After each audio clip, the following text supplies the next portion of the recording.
Hey guys, today we're going to be checking out 21st Century Blues by Toto off of their Toto XIV record. I've had a lot of requests for this song, and I believe, as far as I've been able to find, I'm the only full cover and tutorial on YouTube, so I hope you guys like it, hope it works for you. Now, the song starts out with this riff that repeats several times throughout the song, so you want to get comfortable with it. You're going to start out with a big slide down, and then there's a good combination of muting strings and letting strings ring that's kind of crucial to the sound of this lick. So what you're going to do is hit the low E string muted, hit the A string kind of half muted, it starts to be open at this point, and then you hammer on to the 4th fret A string, hit that C sharp, and then while that note is ringing out, you don't want to let go of that. You're going to hit 2nd fret D with your index finger, and then 4th fret D with your pinky, and then slide both of your 4th frets up to the 5th fret. That looks like this.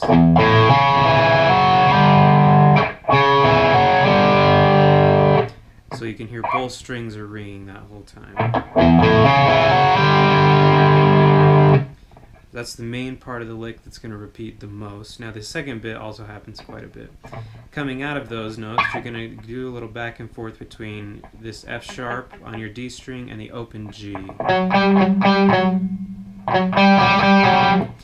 And you can tell he's not doing, because there are times when you have both notes ringing. So crucial that you do it that way. Coming out of that, you're going to just walk down a little bit. That's 2nd fret D, 5th fret A, 4th fret A, and then 2nd fret D, 2nd fret G. And when you hit this top note, what Luke does is it's kind of a signature Luke trick, where if you have a floating bridge, you can actually just kind of hit it a little bit. Really, you know, you're not like hitting it, holding it down. You just hit it, let it go. And when you do that on the top note, that's kind of what's going on. There's another way to do it where instead of hitting it, you kind of flick it. Gives it a little more of a flutter like you can do with the actual tremolo bar. Either one sounds just fine though. So that's the whole first bit of the riff.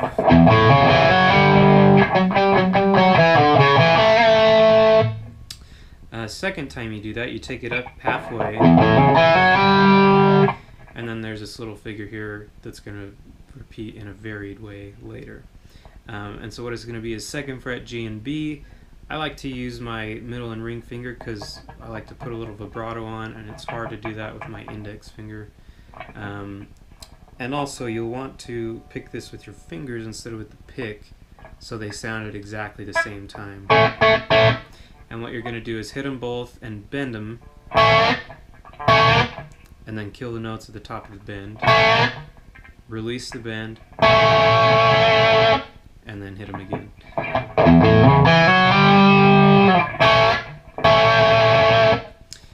So then you'll repeat the first whole time through the lick, and then the second time, again, we'll do the first half just the same. Now this riff is a little bit different, so you're going to hit the same notes, just a different rhythm. So bend those up and kill them at the top, then release,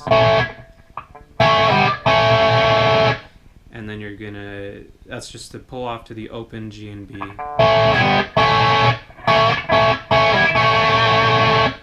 And that is the whole intro.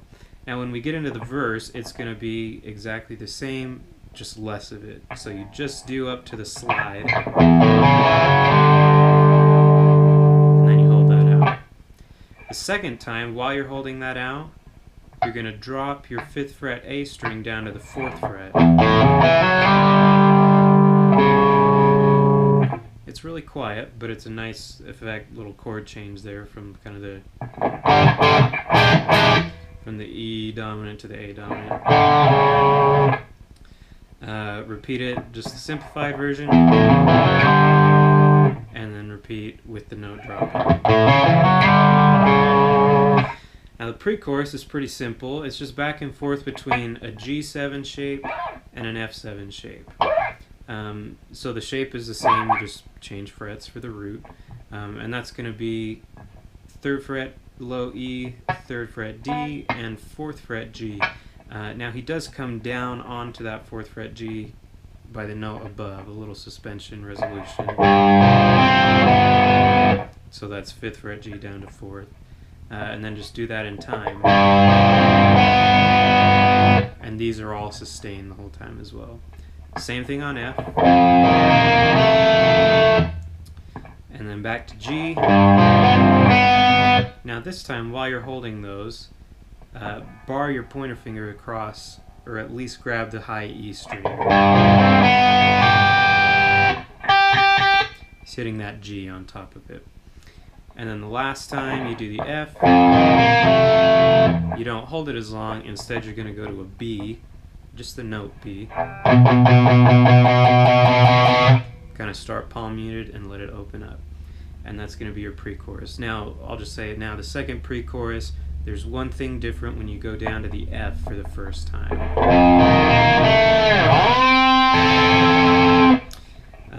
Just kind of a little slide lick there. So you play the lick normally, and then with your middle finger, just slide that all the way up your D string to the 10th fret. And I like to scoop into it with the bar, so you have the bar depressed, and as you slide up,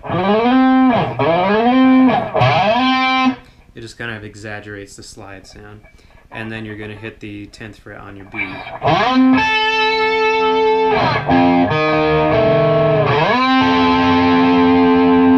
And then it's the same from there on out.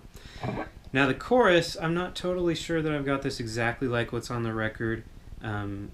Luke does a lot of this where sometimes it sounds like he's playing 3 notes, sometimes it sounds like he's playing 2, and I don't know if it's on the D and the G or the G and the B, but this is the sound of it, whether or not it's exactly what's being played.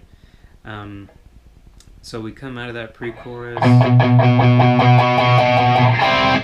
Now all this is a series of major and minor triads. They're all using the A major or A minor shapes. And you're just going to move that around the neck. Typically I'll just do a pointer finger bar for the major shapes, and then I'll do as if I were playing a bar chord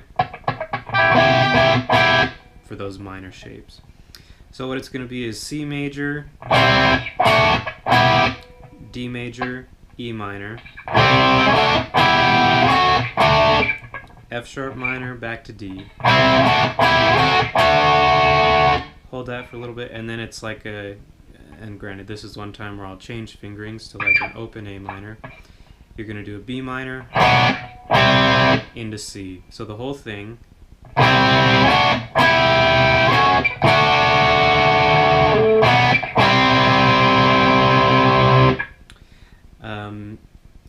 So just all major and minor A-shaped chords. C major, D major, E minor, F sharp minor, D major, B minor, C major. Now when you're on the C major, kind of after you hit the note, there's a little clean guitar bit, which is F sharp, G, and C, fingered like this, 4th fret D, open G, 1st fret B, in this order. And at the end of it, do a little dip scoop with the bar. And that's got some delays on it as well. And that happens at that point each time in the chorus. Now, moving on from there in the chorus, you're going to repeat the same thing. And instead of doing those last two, the B minor and the C major, you have this little lick, which is just in a like an E blues scale. So what you're going to do, you're going to start on your 12th fret B, and he like scoops into it with the bar again. Down a half step, down another half step.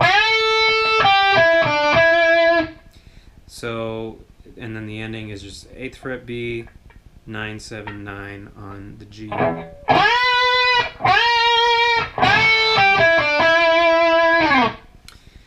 And then you repeat it the same way the first time. Then the last time is almost the exact same. Your ending chord is different though. You're going to end on a B minor 7 flat 5, which is 2nd fret A, 3rd fret D, 2nd fret G, 3rd fret B. Kind of a nice crunchy chord there. And same thing as going into the chorus. You want to hit it and then go muted and kind of open it up to the ending.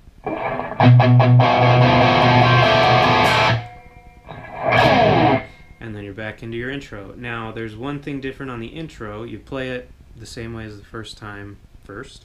Then the second time, instead of doing our little... all that you do is kind of slide up on the G string. There isn't really a definitive starting or ending point. It's just like... And as you come off the string, you want to pull off to the open string. After you hit it, you want to kind of bend it down. And then scoop into the 2nd fret D string, the E note. After that, you have a verse, repeats exactly the same, pre-chorus the same, except for the extra fill that I mentioned. Chorus is the same, except the ending, that B minor 7 flat 5, is going to just last a little bit longer. And a thing I like to do is to hit it.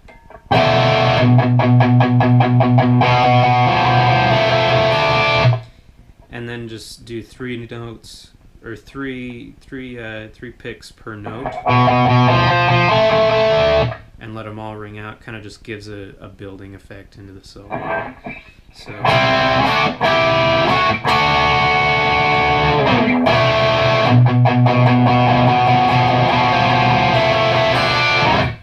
and then the solo starts.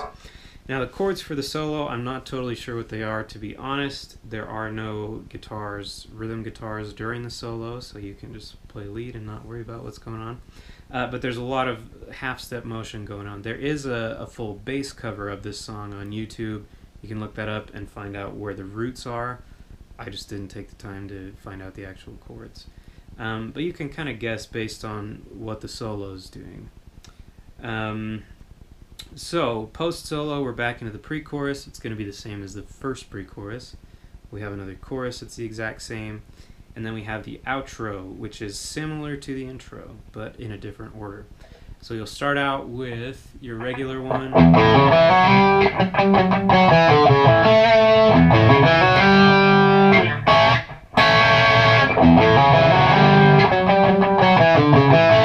Now this last one is the only one that's different, and you're going to do the little shift that you do during the verse.